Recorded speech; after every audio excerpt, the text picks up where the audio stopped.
Davos this time around has been in news for a lot of us. Also, a huge India presence at Davos as well. Several states doing their own stuff. One state that really has kept a very tight schedule and had lots of engagement, met lots of people, has been the state of Telangana. Now, here outside the Telangana pavilion, the conversations have revolved around how the minister has been talking and engaging with people on issue of IT, pharma, EV and sustainable growth as well. We'll also try and understand from them the key goals, the macro picture that they have in mind and some of the targets they want to meet here at Davos and what message is it that they carry from Telangana to the world.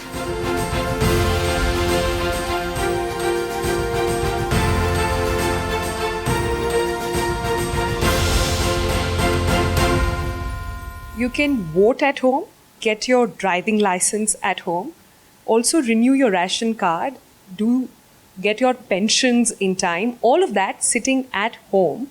And no, we're not talking about any developed nation, but we're talking about the state of Telangana. The first in the country to actually do that. I'm really blown by how blockchain has been used so effectively in Telangana as well. But take us through all these innovations that have been going on that frankly is news. Well, firstly, let me point out to one quick thing. It's the driver's license can be renewed. You mean a new license, of course, you have to take a test. Yeah. So let me not confuse your audience there. You can renew your license because after having taken a driving test, you don't have to come back physically to the RTA. So what we've done is in Telangana, you can renew your driving license on a Sunday as well using facial recognition technology. The second thing I'll tell you, we have a very cool product called as RTDAI, Real-Time Digital Authentication of Identity. What this allows is, for example, if you're a pensioner of the government of Telangana, physically, normal cases, you'd have to submit proof that you're, of course, still surviving and you'd have to, receive pension every year. But what we've done is, if you capture a photograph in your phone, a selfie, or even a normal photograph, and send it across to a WhatsApp number, we authenticate it and we allow for that to be used as a source of identification. The third thing I'll tell you, we've even tried electronic voting. We were inspired by Estonia. In a local body election in a local municipality in Telangana, a place called Kompalli. We've tried the e-voting using this local state election commission, our state, Telangana State Election Commissioner's advice. It worked very well and there's potential to scale up if we have to. But of course, we haven't done it and we have even given the information to Niti Aayog and others. Yeah. So the minister has obviously been quite chill and cool about it, that this is just like one of the many things that's been happening. But congratulations firstly for having achieved that.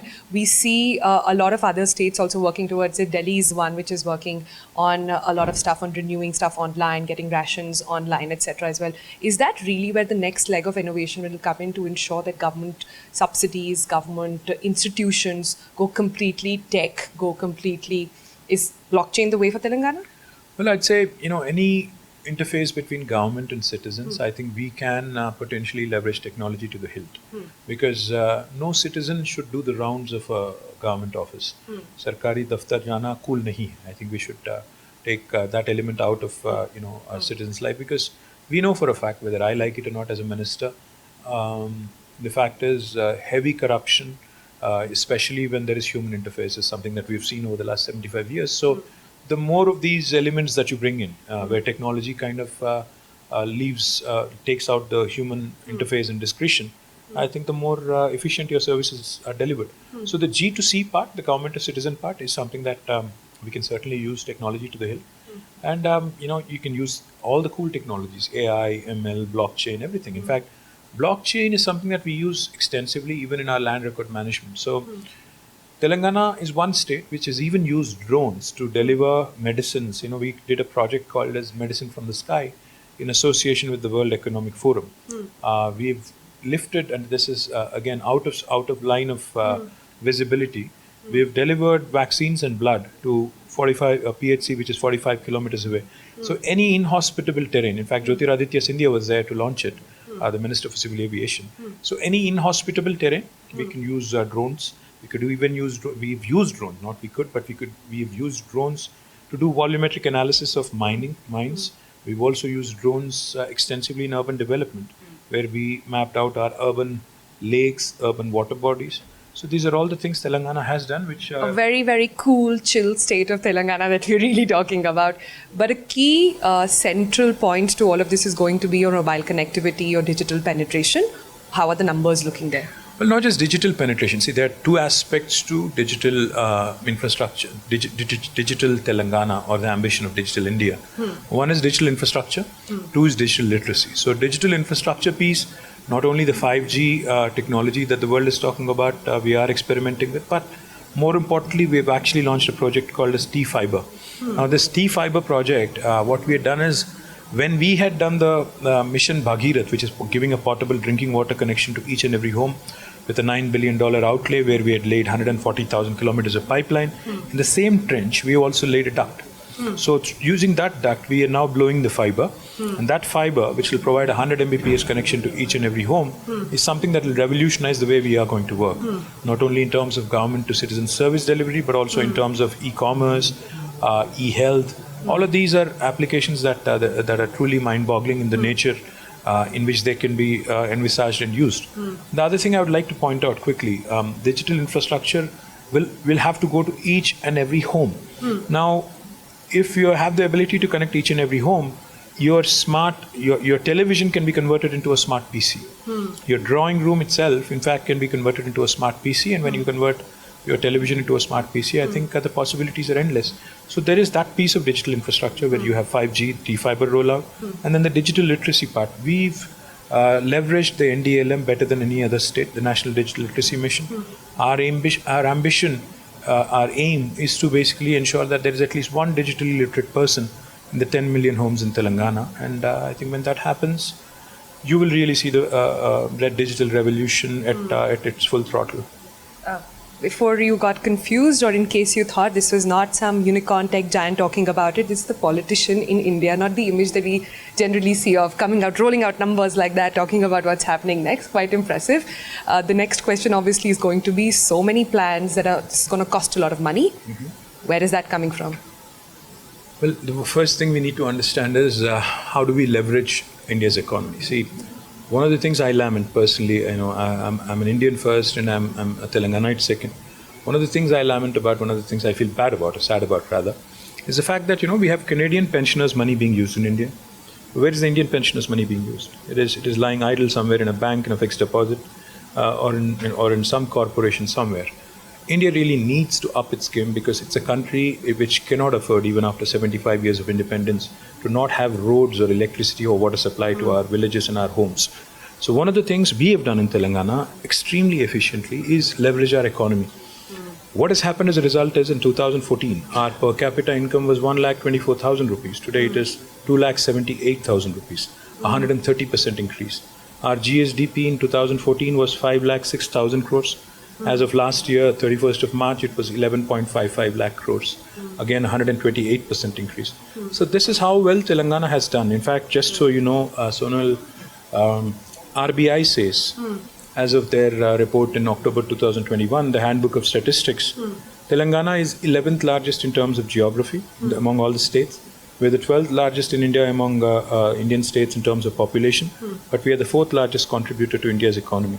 Our population is only 2.5% of India, but our contribution to India's GDP is 5%. So we are a 50-kilo boxer punching double our weight in a 100-kilo category. That's what Telangana is. All right. On that note, I have to ask you, 75 years of Indian independence, a lot of that has been discussed here at Davos as well. India really came together as one unit. I've seen your interactions with almost every other chief minister here as well. A lot of meet and greet and coffee meetings have happened in this pavilion. Key takeaways for you, and how exactly are you looking at this year and the years to come? If you ask me, as a matter of fact, I think India needs to really re-strategize and hit the reset button, because we've lost the plot somewhere. India really needs to reorient, reset, re-strategize, and come out with ideas on universal healthcare, universal education, and more importantly, infrastructure. Because I think what makes a country great, I think John F. Kennedy said it very famously, America is rich because of its highways. America does not have good highways because it's rich. If India really needs to be, or wants to be, or aspires to be in the first world, then we have to focus on three things: infrastructure, innovation, inclusive growth. The 3I mantra.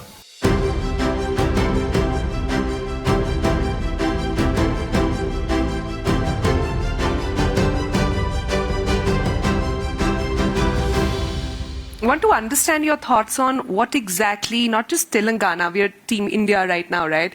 What exactly is the state and the center at the moment doing to fight out with competition at the moment when it comes to innovation? We've got countries like Ireland, Malaysia, Singapore, all giving like major tax deductions as well to invite more people to come in, invest, innovate. And if that's the journey you want to take as well, how are you seeing the blueprint? I believe that if India really has to get a foothold in the innovation space and really make its presence felt, not only in pure play R&D, but we also have to focus a lot on innovation that happens in the digital space. In fact, we are on the verge of launching a very interesting world-class university in the Pharma City. In fact, we've entered an MOU with the King's College in London day before yesterday. What we are looking at is courses in drug discovery, courses in digital data sciences, where these spheres intersect, these spheres actually talk to each other, and some real innovation can happen. Now, going back to what we as a country need to do. Unfortunately, Government of India, which is supposed to encourage innovation, supposed to encourage research and development, has reduced the input incentive that was given from 200% to 100% on research and development. Now, that is something that we've asked the Government of India, in fact, a couple of years ago as well, that we need to encourage our enterprises into investing more into R&D. We cannot disincentivize, and we cannot be content being the leaders in generics and APIs. Yeah. Because that is of course, important and laudable, like Prasad said, but it is the lower end of the spectrum, whether we like it or not. Not a lot of molecules have been discovered in India. Not a lot of large molecules have come out of India. So the real innovation, the real money, the real value, real bang for the buck, as they call it, is in innovation, and companies need to be encouraged because there is no dearth of capital now. If you look around, there's no dearth of capital. In Davos, if you go around, I'm sure Prasad is meeting lots of very interesting prospective investors, etc., who are interested in innovation. But the fact is, we need to have a conducive regulatory framework for this capital to come in and be invested. Because, remember, this is risk capital. This is not your capital which has a guaranteed return, easy return, etc. This is risk capital. Correct. And risk capital needs to be treated as risk capital, and it needs to be incentivized, which is unfortunately missing. And this is where Mr. Piyush Goyal and Mrs. Sitaraman need to seriously rethink on their strategy on encouraging more R&D happening in India. I think Telangana is doing a lot already, and I'm looking forward to this industrial park coming on stream. The knowledge hubs are already there. We have CCMB, we have University of Hyderabad, we have IICT, and a lot of higher educational institutions, research institutions existing there. I think I'd like the central government and also the state governments to encourage individual entrepreneurs. I would actually, one of our early discussions with the minister was to ensure that faculty get the right to own equity in the spin-offs that they can do, and really motivate them. That's where all the brain drain happens in India. Yeah, if you go to an institution like MIT, every professor has 3, 4, 5 startups, and they become very rich, and that creates greater motivation for others to do more innovative work. I think what you will see as trends that will keep on shaping up this journey, and this could be a trend because medical devices, life sciences is a industry which has a lot of diversity of products, a lot of diversity of segments within that. So people and industries will take various paths, but what you will see is that we were earlier a country which was very focused on high volume and low value added products, which is a lot of over-the-counter drugs and consumables. You will see we will start shifting towards high value added products in certain sectors in industry, and that's absolutely going to happen. The building blocks are already there for us.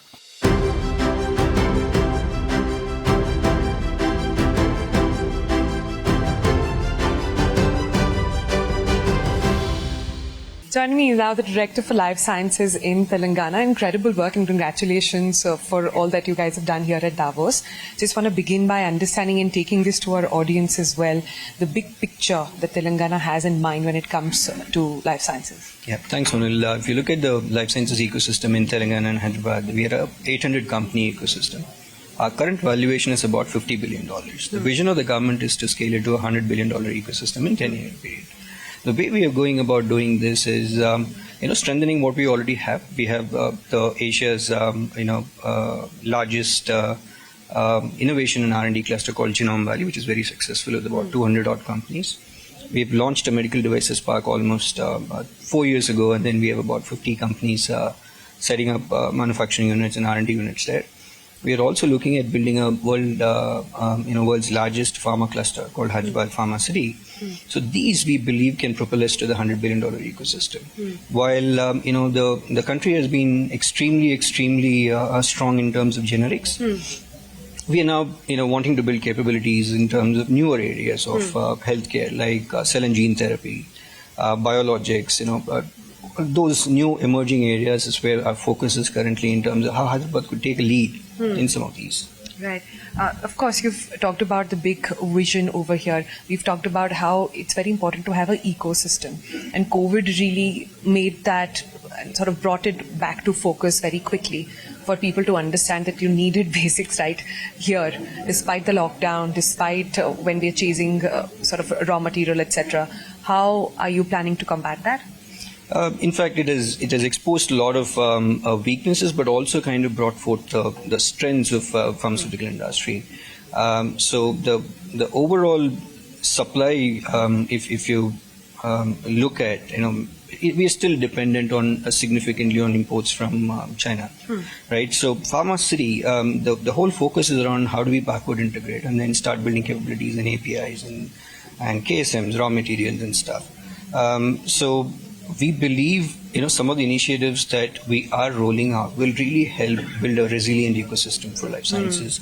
And, we have a very strong science ecosystem. We have industry ecosystem. There's good policy. So all of this coming together will make a very, very robust ecosystem.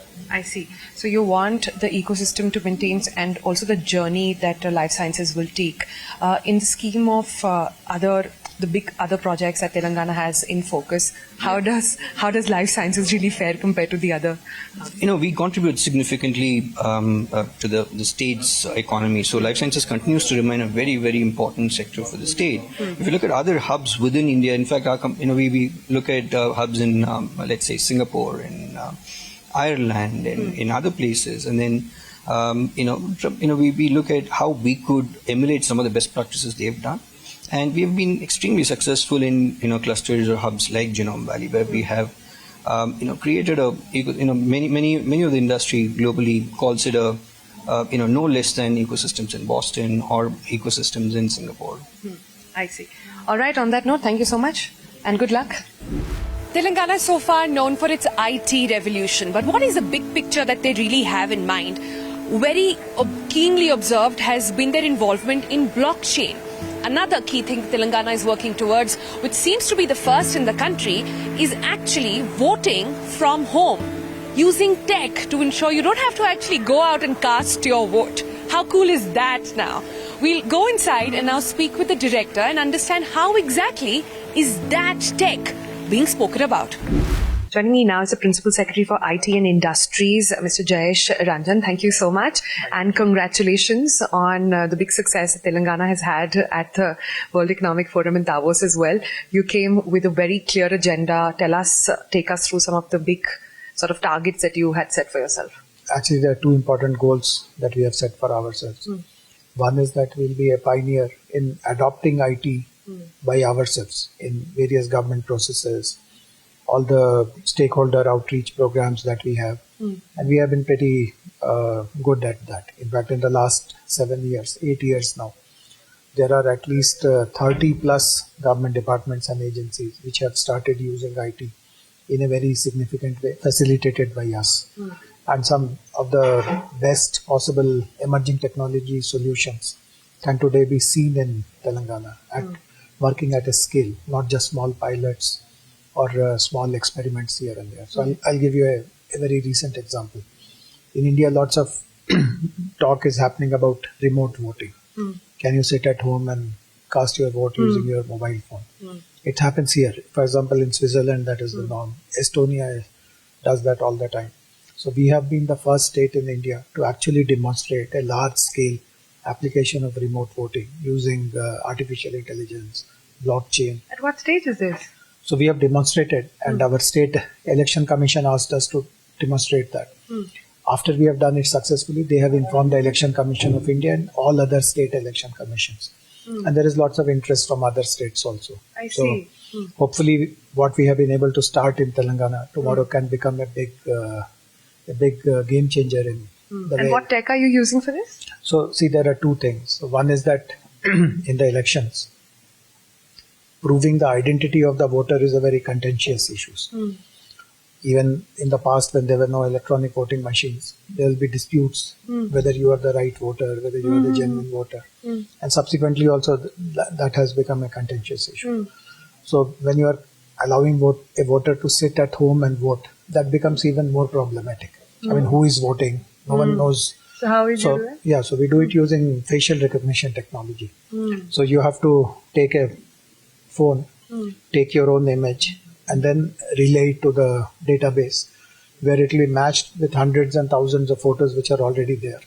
And that is the beauty of the algorithm of this artificial intelligence solution that we have created. That even if your face changes, you may grow a beard or you may lose some hair, and obviously as you grow older, facial features will alter.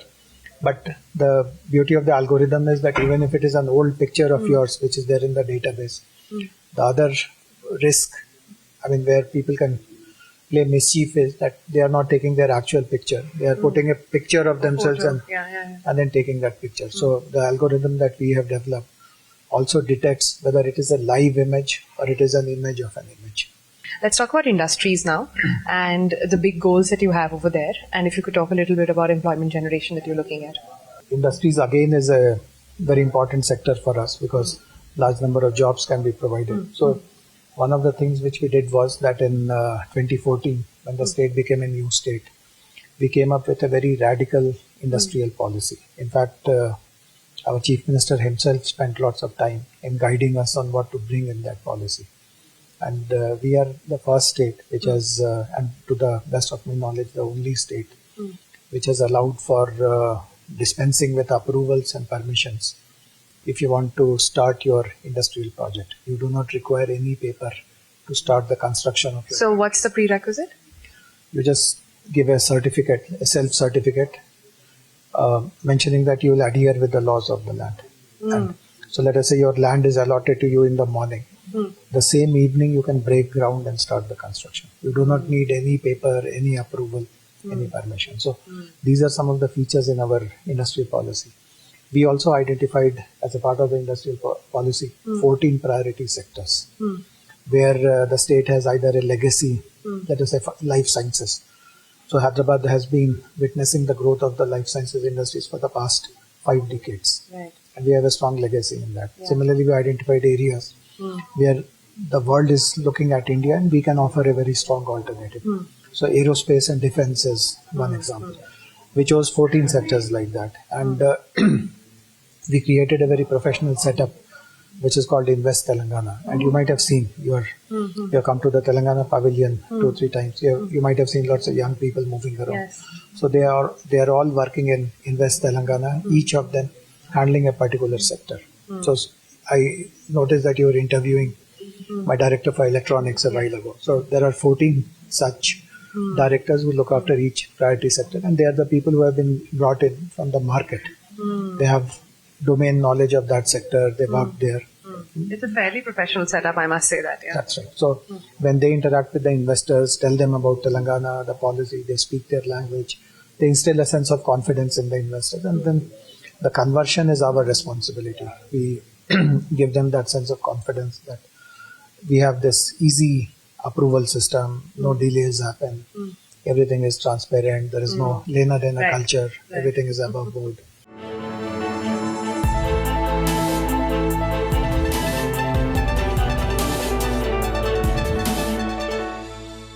My competition is not with any Indian state. In fact, I might sound a bit cocky when I say this, but our competition actually as city Hyderabad is with large cities across the world. A lot of people make this mistake of assuming that EV is a variation of an automobile. It's not. In fact, if you ask me, EV is a computer on 4 wheels. So therefore, there's a lot of electronics, there's a lot of coding, a lot of software embedded inside inside something that looks like an automobile. So therefore, any OEM who's looking to expand and who's thinking of EV hub, I'd say my state is the best because we have the talent pool, which is much needed to actually create the next gen EVs, and a lot of research and development that has to go on. If you have to remain on the cutting edge of autonomous driving, of number of other things that are being seen across the world. In fact, I have to share with you, large number of EV companies have already set up their research and development facilities in Hyderabad. Fisker is a But are large... we just compiling things together, or are we actually producing them? When it comes to batteries also. They're currently involved in research and development, which is of course all on their computers. But eventually the hope is that they will also start looking at manufacturing, because once you have that ecosystem, once you have the research and development wherewithal, I think the automatic extension of that would be setting up a base. And manufacturing is also happening simultaneously. So it's an ideal combination between the two of them. Right. Since you said EV and sustainability is such a huge cause as well, I just want to understand your concerns on batteries. I mean, we're still dealing with a lot of shortages that have happened, semiconductors, China lockdown, all of that still contributing to it. Is that a space India and maybe Telangana also wants to capture? Like, one of the major takeaways from the pandemic was that, I mean, Atmanirbhar is something that Prime Minister also talks about. What are your thoughts on it? Well, in fact, we as a state, we have an entity called as the TSMDC, the Telangana State Mineral Development Corporation. We have entered into an MOU with Bolivia for lithium. So we are one of those few states in India which actually took cognizance of the shortage or future needs, and therefore we have entered into a direct MOU on a G2G. So we are doing some things which probably nobody else in India is doing. And in my humble opinion, while lithium is important, I think also a lot of innovation that's happening on sodium and a bunch of other new minerals, I think is also equally impressive. And that's one of the things I'm going to explore in Davos, because a lot of innovators who are doing very, very cutting edge things on mobility, on EVs are here. We are in fact meeting with them. We are even in fact planning a mobility roundtable. Yeah. So hopefully some very interesting learnings for us.